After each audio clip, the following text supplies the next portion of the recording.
Hi. Good. I guess I was going to say good morning, but I'm saying good afternoon, everyone, because it's just afternoon. I'm Emerson Williams. I'm the executive director of the Connecticut League of History Organizations. I want to welcome you to today's sort of session proposal brainstorming and meetup for our 2023 annual conference. I have with me here today David Rao, who's on the CLHO Board of Directors, and he is our amazing annual conference committee chair, as well as Emily Garfinkel, the membership and programs manager for CLHO. Just a shout out to the two of them. Like, if you went to last year's conference, so much of what happened at that conference was down to these two. The amazing food, the wonderful venue, and so we're really excited to be working with this team again, as well as a great team from the CLHO Board of Directors, and hopefully all of you as well, to have a wonderful conference again in 2023 in person. Hooray. So the point of this session today is to have a big chin wag about the conference, basically. So we don't have a really strong agenda, but what we want to do today is really make it as easy as possible. I'm sorry, I'm disabling the waiting room only, so you don't have to keep admitting people. Lower the activation energy for submitting a session, answer questions that you have, share some of the ideas that we have for this year's league conference, and hear from all of you and provide you an opportunity to share your thoughts and ideas, give us some feedback, or say, like, I'd really like to see a session on this. And if, depending on sort of the size of the group and where the conversation goes, if there are, like, a handful of people who are like really jazzed to be doing a session on topic X, we can just send you to a breakout room. You can plan your session now and use this time in that way. So we're excited this is pretty free form and loosey-goosey. We haven't done this before, but it just seemed like a really good idea to open things up and share a little bit about our planning process with all of you and get your input early on in the process. So David, do you want to say a few words about about the conference this year, the plan, the conference theme, and some of our aims and goals? I would love to. Thank you, Amber. So thank you for those kind words regarding last year. We really enjoyed bringing you an in-person conference, and the folks at Wethersfield were so gracious and welcoming. However, we are also hosted CLHO by CCSU in New Britain. And we want to honor our relationship with them. And so we've decided to move the conference back to CCSU on Monday, June 5th. However, if you've gone to a conference there before, we're actually relocating it to a larger building with a really nice airy atrium space and some really great smart rooms. So we're moving up by moving to another building. With that said, we had some brainstorming sessions with our board and with our committees. And we came up with the theme of this year as Community Matters, linking past and present in meaningful ways. And we came up with this, we realize that museums make connections to their community. They're being used by their community. They're talking about the history of their community. And so it's a really open-ended way to approach a conference. And we also tried to suggest some tracks that we've heard, themes that people are interested in. And we know, one is community history. So people are really local, celebrating their local stories. We also know that folks are thinking a lot about a changing planet and climate change and how that impacts their collection, their stewardship, what they need to be doing. We also were hoping to be a little bit mindful of getting ready for America 250 and thought that this could be a great thinking tank or a great way to start sharing some ideas. It's always better to to have some hive work on those big ideas before implementing them. Reckoning and recovery is always a big theme as we're trying to tell better history for more inclusive audiences across the board. But we also know that a lot of you are volunteer organizations or organizations that, are starting up. And so we want to do Museums 101. We want some real basic sessions that can give folks the nuggets that they can use the very next day. Come on a Monday, start implementing on Tuesday. So the call for sessions is there. That's really just our way for us to kind of start you percolating. We don't know what we're going to get. We know it's going to be fabulous. We don't mind if you think outside the box. We don't know if you go off the rails. If you have an idea that's not in the thing, we call it potpourri. Send it on and we'll work with you to make it great. I also just want to do a quick shout out of how we process a conference. We have a call for sessions out now to you all, and that's accessible to you from the CLHO website. But we're also looking for sponsors to sponsor the conference. And I know that most of you are not sponsor material, although your museums might be. But if you know vendors or people that you work with or new companies that are looking to really break into the museum world, being a CLHO sponsor is a great way to do that. And there are various levels from as low as $100 to a couple thousand. And we give you attention based on that commitment level. And this year we have a special deal where if you, for a little extra money, if you make those sponsorship decisions by March 31st, you actually can be a sponsor for all the great stuff we do, including the Awards of Merit in April, and then the CLHO annual conference in June.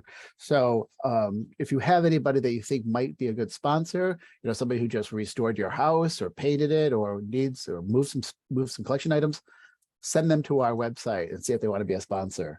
And then after that, we'll start looking for exhibitors for our exhibit hall. And many of you probably know folks who'd be perfect exhibitors at our exhibit hall during the conference. So again, we'd love you to kind of share that out and help us put the best conference together we possibly can. Thank you, Amherst. Great, thanks, David. And I've been trying to pop some links in the chat as we go for the conference landing page, the call for sessions, if you haven't had a chance to look at that.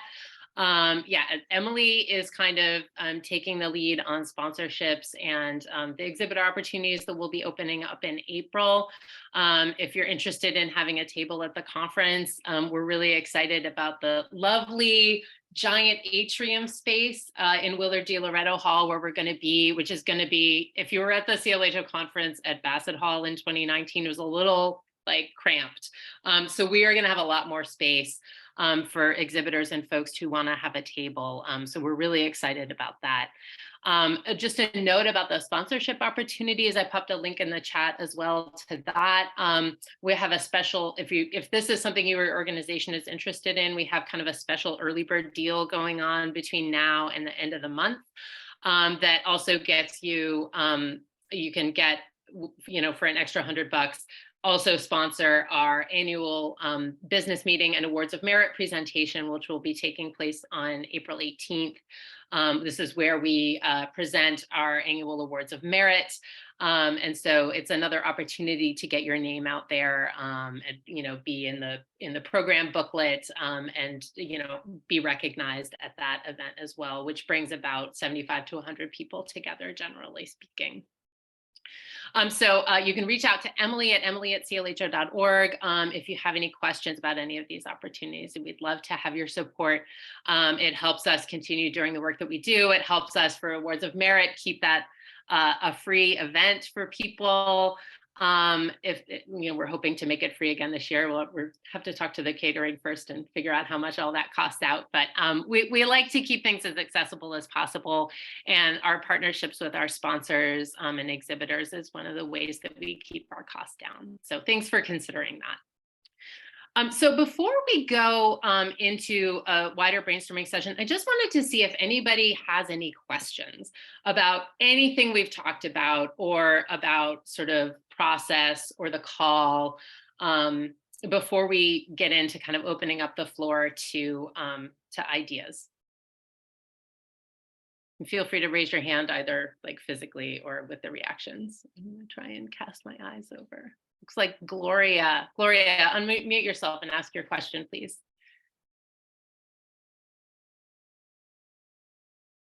Can you unmute yourself, Gloria? We can't hear you. Now it's going. Okay. There you go. I'm sorry.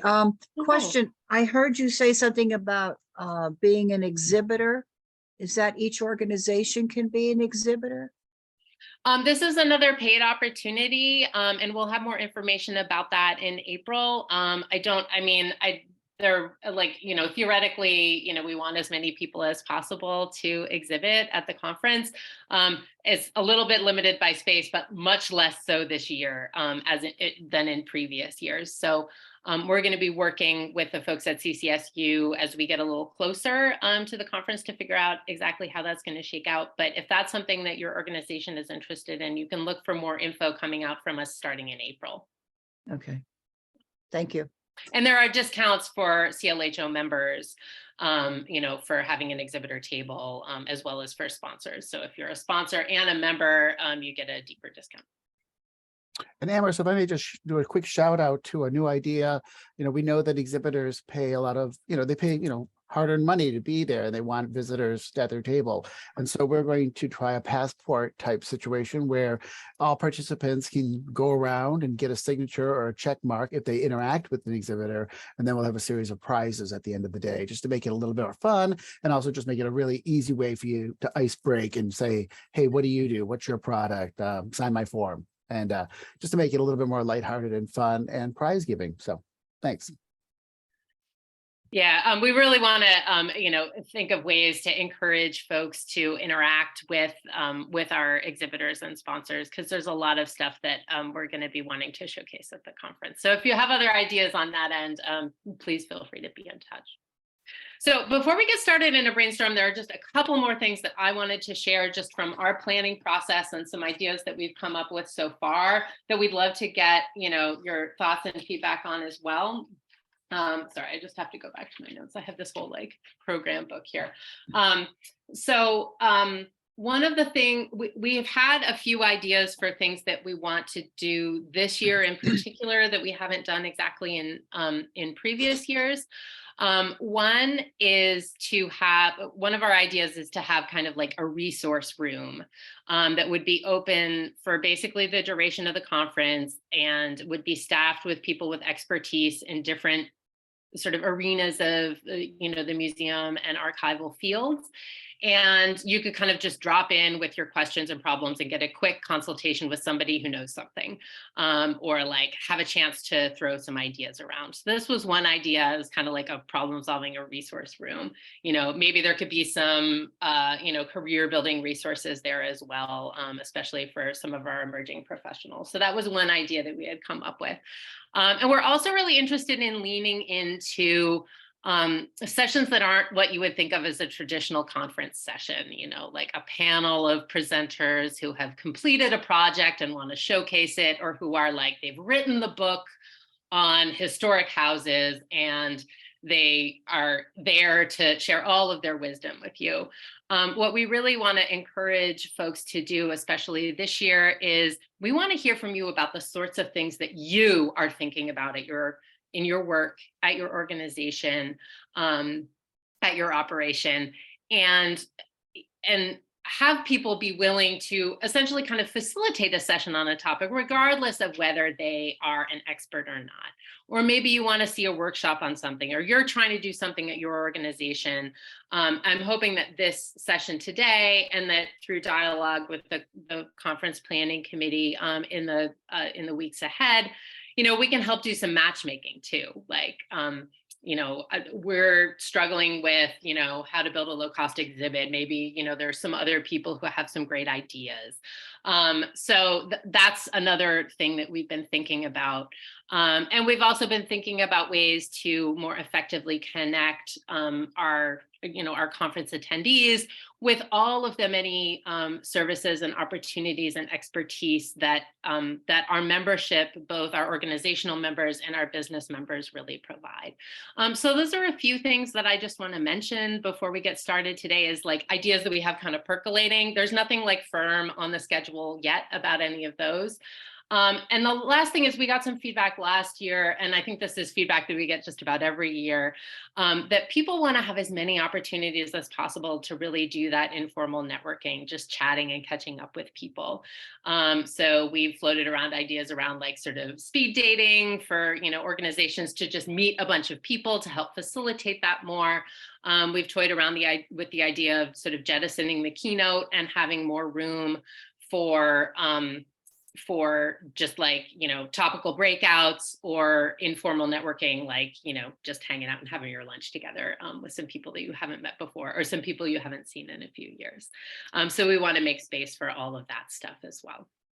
With that, I'm going to stop talking for a little while, and open up the floor to your ideas, because the point of this session is to really hear from you. What are your ideas for sessions? How can we help you? What would you like to see at the conference? What are you eager to do yourself? And what do you need from us to help you do it? Ryan. Hello, can you hear me? Yeah. All right. You want, and Hi. if you can just introduce yourself and say, Certainly. sort of a little bit about what you do. Yep, I'm Brian Goen from Nationwide Security, so I'm a vendor member. So I will be a sponsor of this and have an exhibitor table as well. But I wanted to throw it out to the group of whether or not you think me doing a talk as well.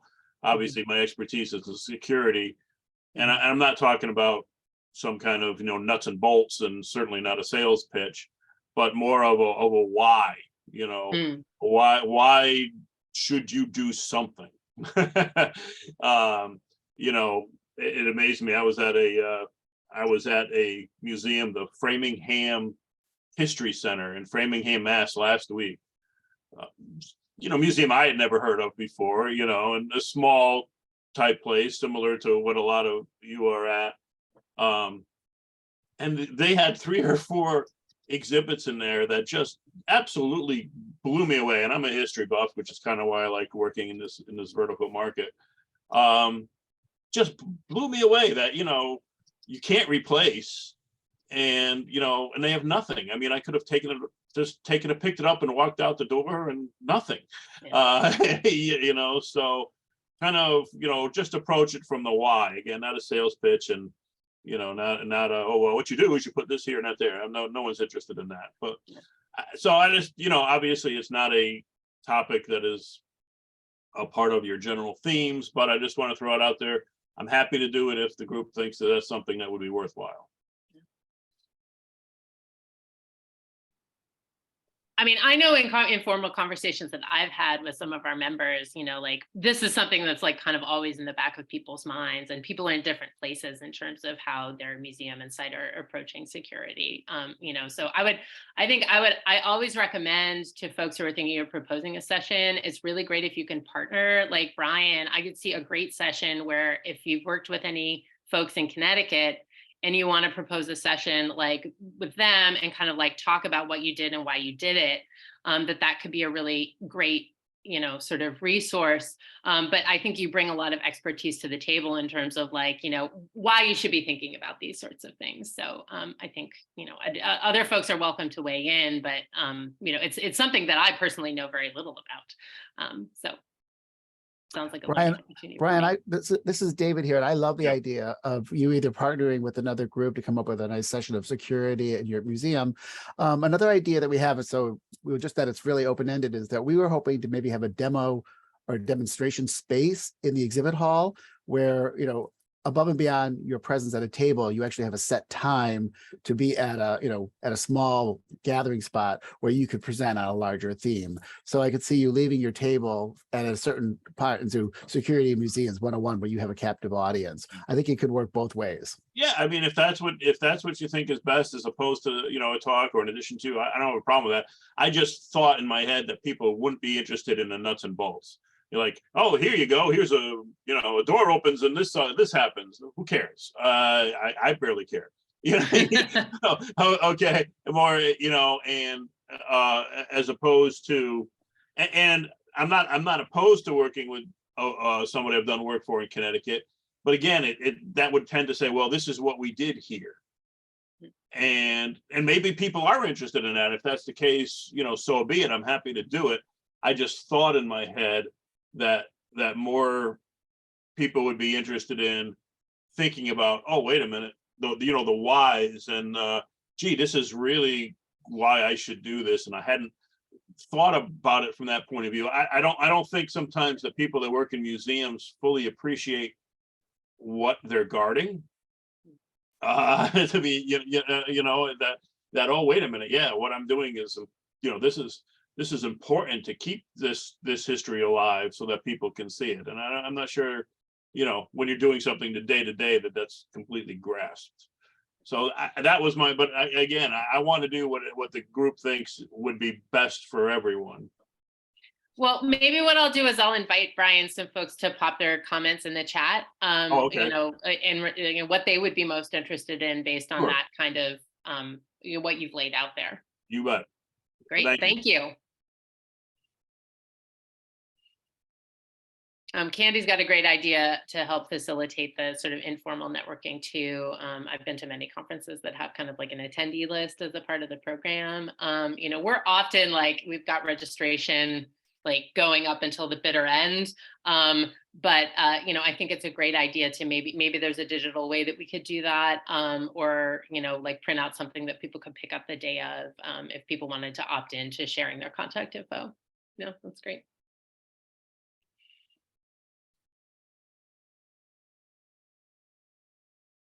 All right, the floor is open, folks. I know you came here with ideas. Gloria, and we'll do, Carrie, we'll get to you next. Okay, I'm sorry I'm so vocal. I've never been to one of these programs of yours, so I'm curious. But one of the problems that I think most organizations have, you know, we especially, is raising money. Yeah. Do you have anything at your conference that maybe would give ideas on how to raise money or grant writing or how to write a grant or something? You know, the best way to get the attention of the grant people giving out grants, because this is an issue that I know we have. I don't, you know, maybe others are lucky, but we're not. We're a very volunteer organization. Everybody's a volunteer. I think that's a perennial interest, Gloria, raising funds and getting grants. So I would say I can't remember a conference where we haven't had something on that. And if you have particular thoughts about what you'd like to, we've already been in conversation with some of the folks at Connecticut Humanities about some things that we might do, whether it's like drop-in consults, like a la our resource room, or, you know, some more formal sessions on like, here are some like, you know, kind of like grant writing 101 hot tips. Those are things that we've had conversations about. What about other grants that you can get outside of the state? I mean, how do we find out more about them? Yeah. You can see I'm a novice. I really have, you know, I've never been involved at this. I'm thrown into this position. And we really, you know, what others, I know there's specialty grants. Yeah. And, you know, finding them and like finding them. funders. How do you find the funders and connect with them? Yeah. That's our issue. Yeah, I mean, Erin is sort of saying in response to that, you know, is there a way that we could like have some kind of matchmaking service? Yeah, that's great. Erin, if you want to say more about that, I can add you to my queue of folks with their hands up.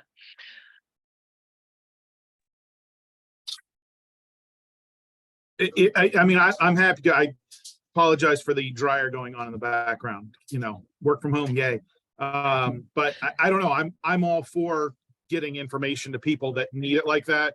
And Yeah. Gloria, I'll throw my email in the chat anyways, and you can just email me and ask some of those questions. But you know, in terms of the conference, if there's enough people that are interested in that kind of topic, I've offered to jump in and support whatever people might need, and that cool. Happens to be one of my things I do. So great. We'll tap you, Erin. And I'll just, Gloria's at the Ethnic Heritage Center in New Haven.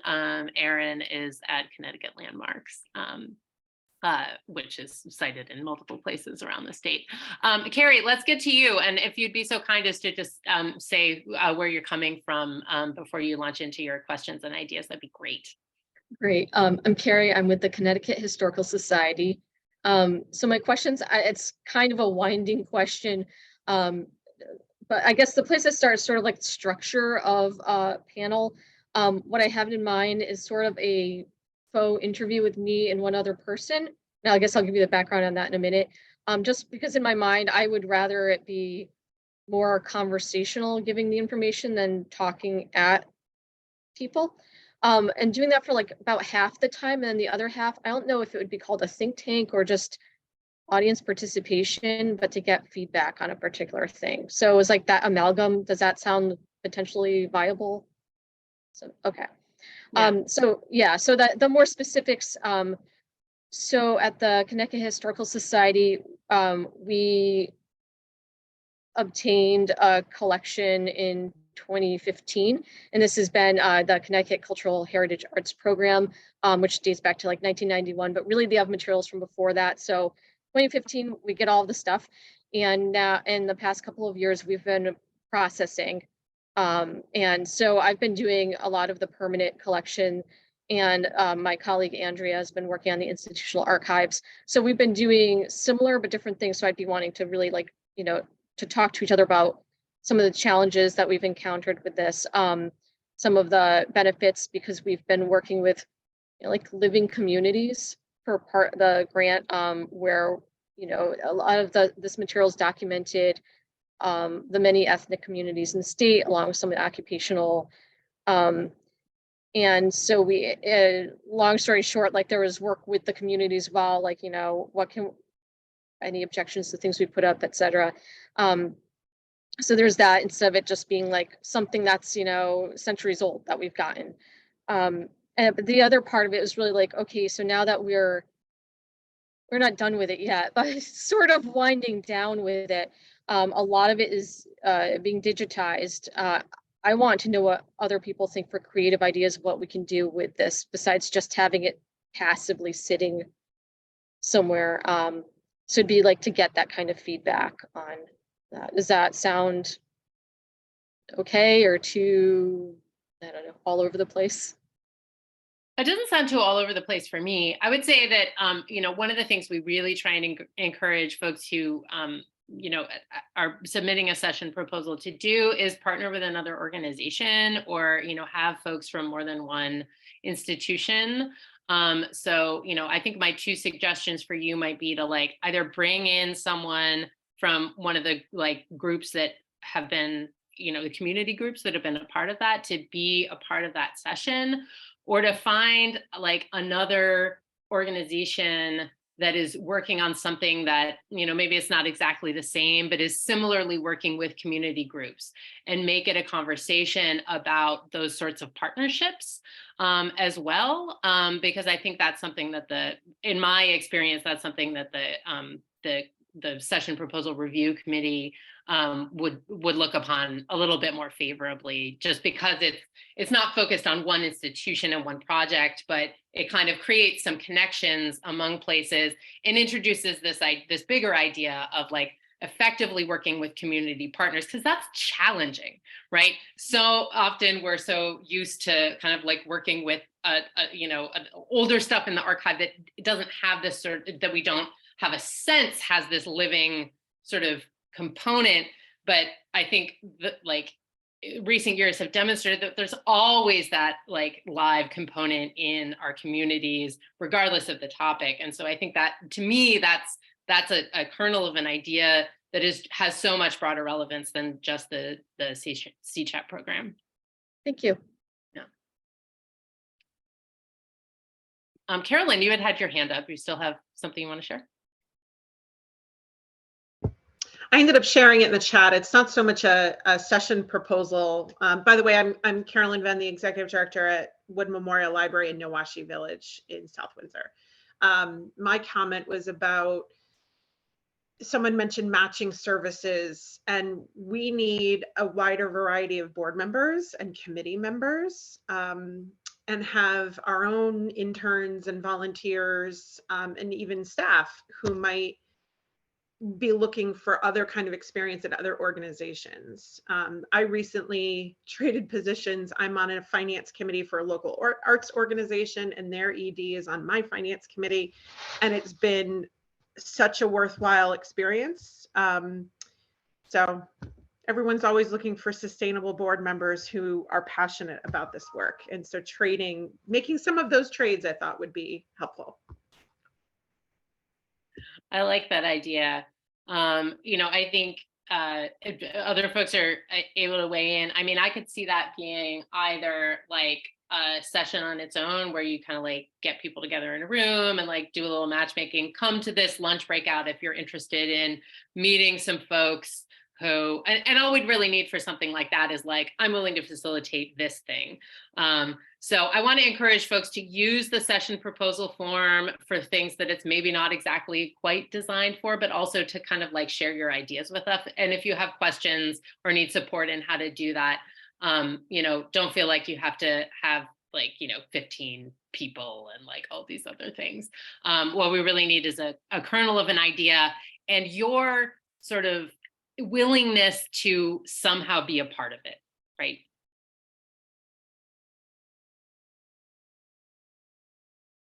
I like that idea. Andy Versosa. So mine is a very rough idea, and it's something that since I've been working at the museum where I'm the director, just trying to figure out my place on the land personally as a guest on the land and what that would mean. So I think that would be meaningful for people to reflect thoughtfully about that and think about their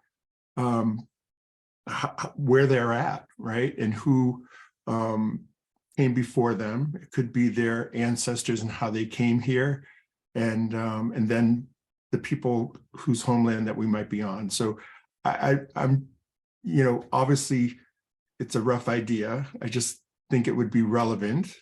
I love that it would make that connection between the past and the present really, you know, powerful for me.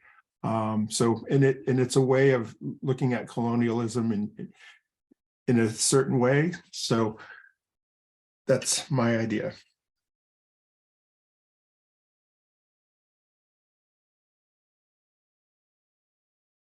Muted, sorry. You think I would be able to? That's a great idea. I think it suggests a lot of potential different directions. And I don't know if you have things that you know, you're doing at Stanley Whitman or that you're looking into that you would be kind of like interested in sharing with other groups. You know, people are totally welcome to contact David and Emily and myself. We can make sure all of our contact information is in the chat. If you're like, I have this idea, but I don't know who else is kind of thinking about it. Do you have any ideas for people we could talk to? I know that Norwich Historical Society and Regan Minor has worked to develop some things in collaboration with some of the tribes out in that part of the state. And obviously we have some resources both on our board and at other institutions around the state that we could rely on. You know, you could reach out to someone at Mashantucket Pequot or Tantaquidgeon if you were interested in kind of getting the Indigenous perspective on some of these things, if that's kind of the direction that that's one of the directions that I'm hearing.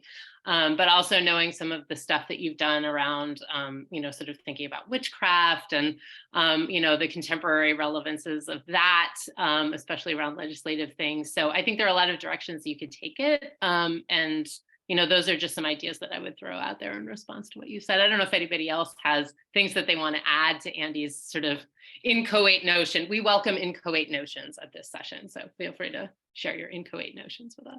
I didn't come with a specific detailed plan, but it's more or less, you know, each one of us can think about, you know, who we are, where we are, and think about that in relation to Indigenous peoples, certainly. Yeah.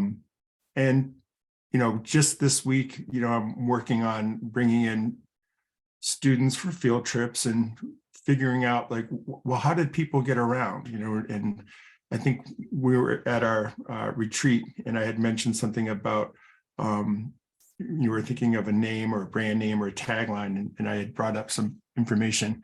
And I'm thinking about Connecticut is an interesting place if you're not from here and you move here and you hear all these odd names, you know, and it kind of tips you off to whose land you might be on. So there's things like that. I don't know. I'm in the formulating phase. So it may not be great. I mean, for it this. seems to me that it's really all about leaning into place, right? And the meanings of place and a sort of rootedness and groundedness. I don't know, Kathy, I'm thinking about Kathy Hermes because we've been in like editorial meetings, but with Connecticut Explored, you know, thinking about things like history underfoot and place and groundedness and rootedness. And I know that Joseph, you also had your hand up, so I have you in my queue as well. But I don't know if Kathy, you have anything that you want to share about what Andy has said, because I just like seeing you on my screen. I was just thinking about place and. Yeah, well, our current issue is about the power of place. The current issue of Connecticut Explored magazine. I put in just in a direct message to Andy, but I'll say it here. Tom Wickman at Trinity University was thinking about hosting a panel at Trinity on this question of land and land acknowledgement and what one tries to do with that, and also what the purpose of these land acknowledgements are, because, you know, so often they're recitations that don't have a present day purpose other than to acknowledge, right? And so I've been in discussion with a number of organizations about how the land acknowledgement can have contemporary meaning other than to apologize or something. So, I mean, I think it's a great topic, and I think Tom would be a nice person to check in with. He doesn't work in a museum, obviously, but he's been thinking a lot about kind of the broader philosophical implications of this, and might be a good person to have along with, you know, people who tackle this on the ground. Okay, do you have Andy's contact? Andy and Kathy, do you have each other's contact info? We do.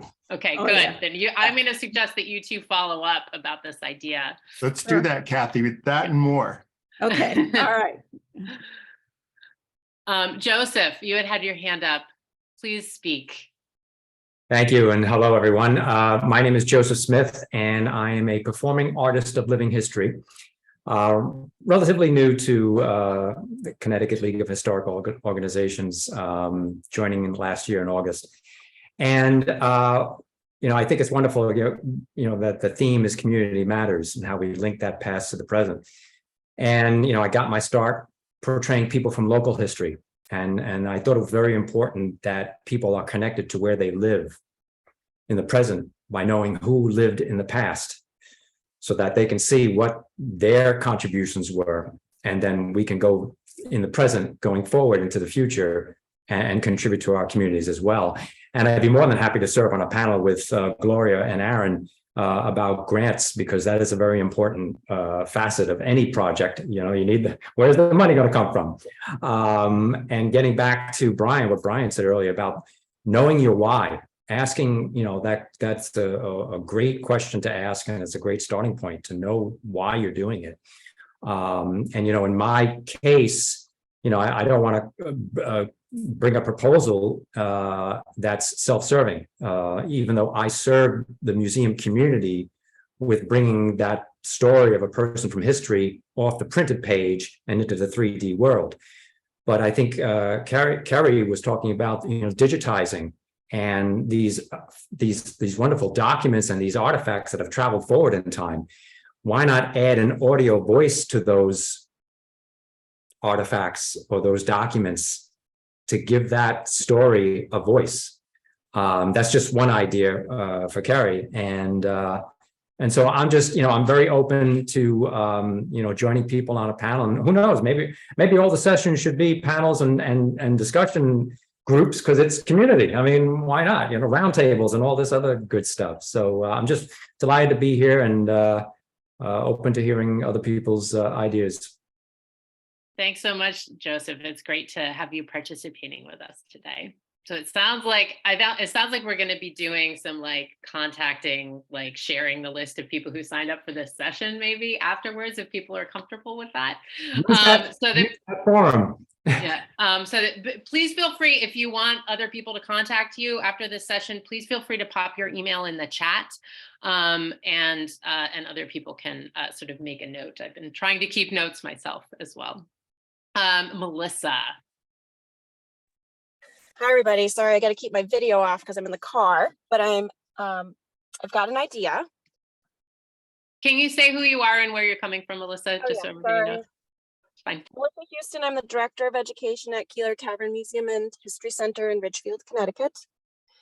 And some of my favorite sessions at NEMA have been PAG lunches, the Professional Affinity Group lunches. And it's in part because when educators get together, a lot of times we share tips and techniques.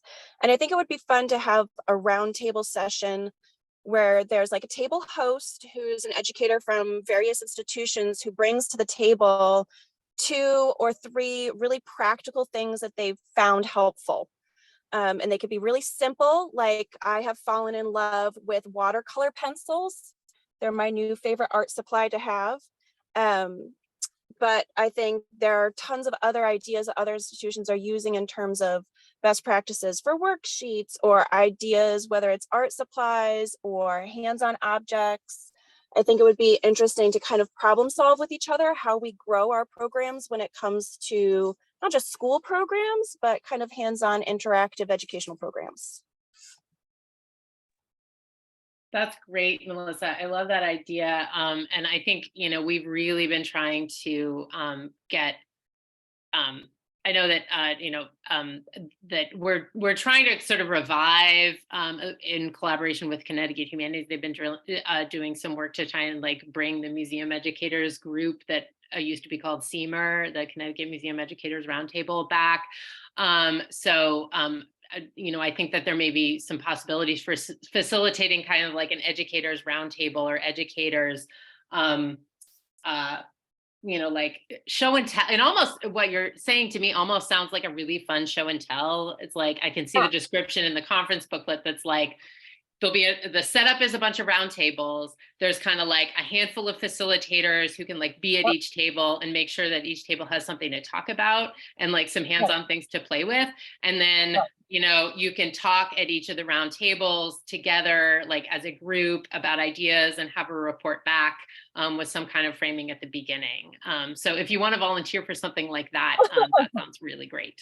Yeah, I think that would be fun. I love sharing ideas, and any chance to do that. Yeah, it's really helpful. Great.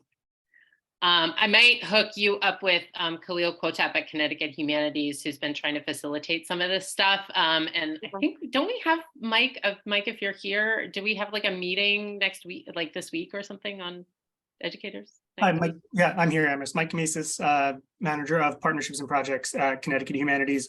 Khalil and I are working on reviving that roundtable. We have a small group to kind of start it off, and we're hoping at the conference to have more information and actually do exactly what Melissa was saying and kind of say, here's a small group that we have, here are the ideas we have for going forward. And Melissa, I'm going to message you with our contact information to continue that conversation. Sounds good. Excellent. Loving this. Seeing great stuff in the chat to follow up to people's ideas. Karina, you have yourself unmuted. Did you have something you wanted to say? No? Okay.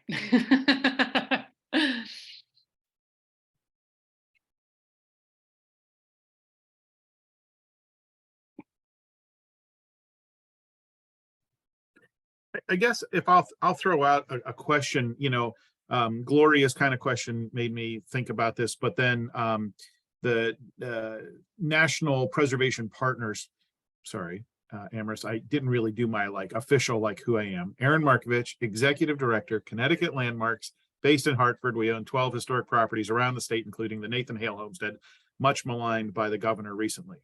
Sorry, that of course threw me way off. No, you were talking about National Historic Preservation Partners Network. So they have a group. It doesn't really matter how they work, but they have some of these kind of PAG types of groups where people get together and start talking about things. And in that particular group, which was historic house management, we were talking about, or historic site management, what are the key issues that people have? And of course, number one always comes up. It's always money, money, money, money. How do we get money? Where's the money? It's always money. But one of my big backgrounds is the actual physical plant management. And what I had a really good conversation with somebody at NEMA who was a young professional who had just taken a position. I think it was in Amherst or something. And she didn't have the foggiest idea of where the water shutoffs were, where the furnace is, how does that work? So there's some of that type of stuff that sometimes people don't necessarily know as they get into their museum world. So, if there's interest in that, we talked a little bit about marketing and the need for marketing and tourism collaboration, and how groups can come together. So if there's, interest in that conversation. And then we talked about just general visitor services. How do you manage ticket taking? How do you manage all this? And of course, ours is a kind of, that's the world that I live in a lot. But if there are folks who have experience in that would want to talk about it, we could talk about the pluses and minuses of things like All True or other content constituent management systems. So there's a couple of different things that I just wanted to toss out that have been out there. And I think my big question that I gave to Amherst about a week ago, or 2 weeks ago, was like, hey, I'm happy to talk about stuff. I just don't know what people need or what they're looking for. So that's as important to me. I'd be happy to sit on a panel or talk about something if it's of value to folks. So often we end up in conferences and you're really excited about this one session, and then you go and you're like, wow, that was horrible. That they didn't tell me anything new or anything detailed that was of any value to me. I already know that. It's like sometimes we need the 101s and sometimes we need the 201s, right? Like sometimes you need people to go that little extra depth. So I don't know. I'm putting that out there that if folks need that, I'm open and willing to have those kind of conversations. Yeah, that's great, Aaron. We've all been to those conference sessions, and it's like such a huge bummer. And I really want none of those to happen at the league conference. Which to me, what you're making me think of, Aaron, actually is like doing more of these sort of like hands-on-y show and telly roundtable type things, and like picking some topics to do those on, so that people can kind of self-sort, so that, there can be a table where like, I'm really new to this. And then another table can be sort of intermediate, and then another table can be like the people who have been, doing, who have like more advanced questions for each other. And that could happen in the same room on the same topic, but people could kind of like, move physically within the space to kind of indicate where they feel like they are. And they could move tables if the conversation is like, no, I got this. Or if it's too much, or if it's too much, you're in the PhD table and we're all talking things and throwing out like letters and acronyms and stuff. I've seen that happen too, and people just go, whoa, I thought I knew what I was talking about. I got to go down a level here. Yeah. Well, that's great. And maybe that what this is starting to make me think about and hear a little bit is there was a little bit of a movement when I was down in Maryland towards an unconference, which, kind of breaks down these walls of a person talking to you and you listening. It's more conversation based, and that may be of real value. And maybe, as go into the future, we modify every other couple of years, we do an unconference version, but there may be some options here. Yeah, I've been to those, can be really fabulous. I remember going to like that Camp New England years ago in Boston, and it was super great.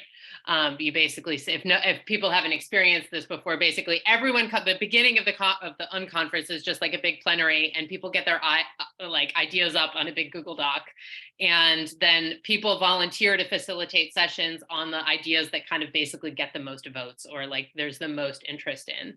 And maybe Mike, whose hand is up next, is going to talk about exactly this. I don't know. So I was going to kind of build on that idea of different levels on digital kind of collections, because it's kind of that I've talked to Diane Lee and Dana Meyer, who run Connecticut Collections, about a digital track perhaps, but kind of people are at different places in their journeys when it comes to digital collections, as we all know. So I'm just going to put it out there that if anyone has any questions, I'll put my kind of email in the chat about any ideas for digital sessions, maybe, talking to Diane, talking to Dana, talking to me, so we can kind of get people together. That might, there's a lot of digital projects going around the state, and we all kind of know, and you might not know who's working on what. So that idea of kind of having different institutions presenting together about similar things. We want to facilitate that. And where do you turn to if you have a digital project? Well, turn to Diane and Dana, and they can turn to me and we can figure that out.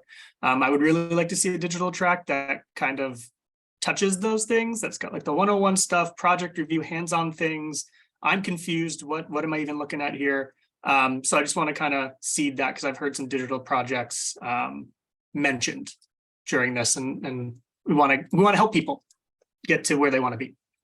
Yeah, that's great. Thanks, Mike. I mean, I don't know, David, like I'm thinking like if we have room and maybe there's like a morning with formal stuff and the afternoon becomes unconferencey with like stuff that we generate in the morning. That would be one way to kind of like thread the needle between like traditional conference and unconference.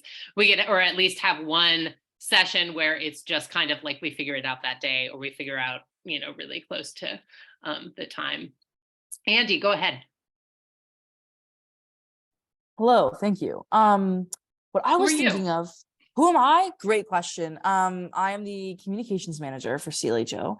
I am getting my master's for CCSU Public History, and I also am the membership and programs coordinator at Essex Historical Society. That's probably all I do. Where was I going with this? My concern, yes, we were talking about like the resource room earlier. One of the projects that I'm working on for the league is enhancing our information library, because there are a lot of holes and there are a lot of outdated things. And when I was at the NEMA conference last, every session I went to, I would ask the presenters if other museums were doing something like this in New England, what would you show them? Like what resources would you provide them? And kind of use stuff like that to put into our information library. And I also just want it to be more user friendly. And I want it to be of all levels, from like a museum with no staff to a museum with a staff of like 20 plus. And so I would like to be a part of like the resource library and for people to bring their ideas there. But the second thing that I was thinking of is I am thinking of the 250th. And I want to know what people's concerns are for the 250th. And what people can start doing. Like my major concern is like colonial house museums, because that's, and like house museums that were around during the American Revolution, and like how to work on your 4th of July programming so that in 3 years it will be a semi-quincentennial program. Like what kind of work should house museums be doing, or museums that typically center around colonial or American Revolution history. Or like, has your 4th of July programming changed since the bicentennial? Things like that. So I just kind of, I think maybe because we have the state commission for the 250th, but I don't know if at the conference, a 250th session should be a workshop, if it should be here's what you should do, or should we be taking the temperature regarding the 250th? Or is that where people's heads are right now? I just want to know what people are thinking, what kind of stuff we're looking for.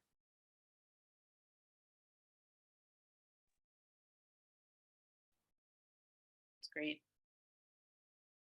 You know, Kathy, do you want to say a little bit more about? No, I mean, I'm certainly not thinking of the 250th as only one day, especially not if we're going to be preparing for it for years. Perhaps one day was too cheesy, but I think there's an emphasis. And then Laura, we need to get Laura to talk after you. Go ahead, Kathy. Oh, sorry. No, but yeah, I understand it won't be just like one day, but you know, around that date, and then we're done. I mean, we've also got a number of other anniversaries coming up, King Philip's War, for example, and that kind of is simultaneous with that year. And I wonder if there, you know, I'd like to see some discussion around maybe some bigger themes with the 250th, and also the different things that happen over the course of the Revolutionary War and the Constitution building and things like that. And I don't know if, I don't know, I'm just kind of rambling now. I'm just going to stop. I saw that Laura has a working group called Revolutionary Narratives. Do you want to talk a little bit about what you're doing, Laura? Sure, happy to. Thanks for the opening. Thanks for the opening, Andy, in bringing this up. And I hope that what we have to offer, I'm a member of a working group of 6 female public historians. We are located from Massachusetts to California. We've been working together for 2 years and have kind of created 2 different products, if you will. Terrible word to use in the not-for-profit world, but that's kind of how I think of it. 2 different tracks, 2 different products. One is a toolkit for historic sites and historic museums and landscapes and battlefields, to try and get at some of the things that Andy was talking about. Like, what are the questions? What are some resources? What are the things that people are talking about today? And we work with ASLH and we work with NCPH a lot. These are our 2 kind of core partners. And we're doing actually an all-day workshop at NCPH next month in Atlanta, me and the 5 other women. So we have that going on. We've got the toolkit and we're going to be beta testing our toolkit at this workshop, but I am hoping that it's going to be ready to use actually really soon in the broader public sphere. And then the second thing is we have a book proposal in right now with an academic press talking about these bigger issues with scholars and practitioners from not only across the country, but also in Canada and in the Caribbean. And so that book we hope will come out for 2026. So those are the 2 projects that Revolutionary Narratives kind of has going on. And so I was listening in. I'm from Connecticut, and I still research and write about Connecticut. So it's close to my heart. And so I was thinking that we would put in a proposal to the conference to use the toolkit with you all. That sounds fabulous. Thumbs up. Great. Do it. I'm looking at my, like, someone had messaged me and was like, I have to go, I have a 1 o'clock. I was like, has that much time really elapsed? So it is a minute after 1. And I have no idea how this went so quickly, but it's probably because of all of your amazing ideas and because I'm getting so excited about the conference right now. So I want to, in the interest of time and respect for everybody's schedules, I want to say thank you to all of you for being here today. Please feel free to, follow up with us if you have, additional questions. Emily will be sending out a follow-up email with some of the stuff from the chat to everyone who signed up and was here today, so you can connect with each other. And if you need, if there's anyone who doesn't, want their email address shared, I guess maybe, I think I would default right now to maybe like sharing with everybody, like, who was on the list of who was here today. If you want to opt out of that, please send Emily an email so that she knows who to sort of remove from that list. We don't want to be sharing anybody's information without your permission. And this is fabulous. So, we want to hear and see session proposals on all of these things that have come up today. If you need support from us, please reach out. We're happy to give you what support we can, or otherwise connect you with people that we know, or help put it, we can think creatively about how to get the word out about your ideas to our list. And just thank you for being here. And we just are really looking forward to the conference and seeing you in June and seeing all of your session proposals later this month. I'm happy to stick around for a couple of minutes if anybody has any follow-up questions, but thank you so much for being here. David, Emily, do you have any parting comments? Well, just well done, everybody. And thank you so much for, coming to this conference session and being willing to just give out your ideas, no matter how, every great idea starts with a germ of an idea. So I think today we did a lot of good spring planting. So thanks. Yes, no, it definitely feels like that outside. Go forth and enjoy this lovely weather and write down your ideas and get in touch with each other before the weekend. Bye, everyone.